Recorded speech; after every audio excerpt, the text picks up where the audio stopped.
amigos telespectadores da Rede Vida de Televisão e do programa O Pão Nosso de Cada Dia. Jesus se voltou alguma vez em sua vida para os não-judeus?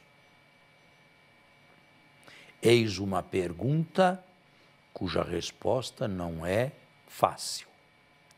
Mateus nos diz o seguinte: não entreis nas cidades dos samaritanos.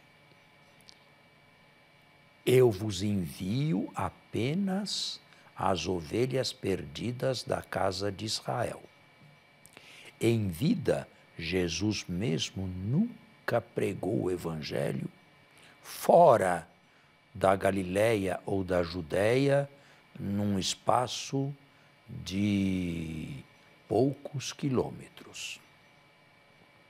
Jesus, devemos dizer, historicamente, neste mundo, não teve aquela visão universalista do apóstolo Paulo, por exemplo, e de tantos outros no seu segmento. Ele se encontrou algumas vezes com pagãos. Parece que os sinóticos estão de acordo com isto e a coisa não parece ser absurda em si. O texto de hoje fala de uma mulher cananeia que suplicava pela sua filha que, segundo Marcos, e segundo ela própria, estava possuída por um demônio.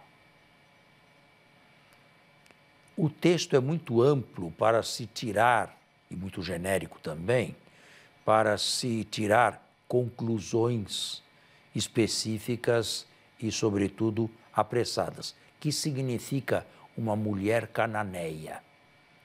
Até onde ia Canaã? O que se chamava Canaã nos tempos de Jesus?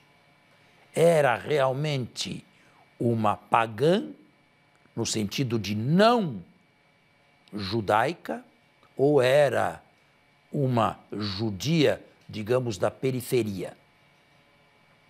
A mesma coisa a respeito de um certo centurião que certa vez buscou Jesus em favor de um dependente seu. Jesus deixou para Deus a hora dos pagãos. E esta hora dos pagãos veio apenas do Espírito Santo com a morte e a ressurreição de Jesus.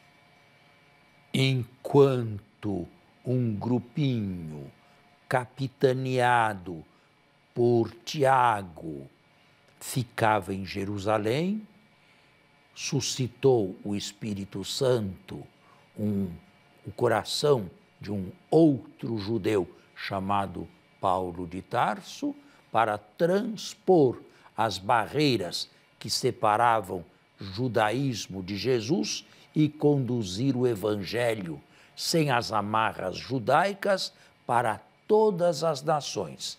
E para nós também, que respeitamos os judeus, mas temos muito pouco em comum com eles no que diz respeito aos costumes, no que diz respeito à disciplina e ao modo concreto de se viver o dia a dia.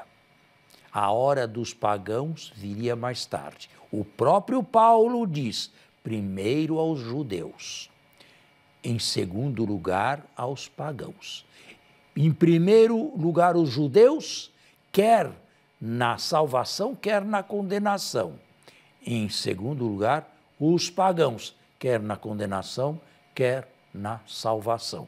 E ele próprio, quando chegava a uma cidade pagã, romana do Império, entrava numa sinagoga judaica e se dirigia, em primeiro lugar, a judeus, mesmo sabendo que os melhores seguidores da sua palavra eram os tementes a Deus, aqueles judaizantes pagãos pela metade e não propriamente os judeus circuncidados.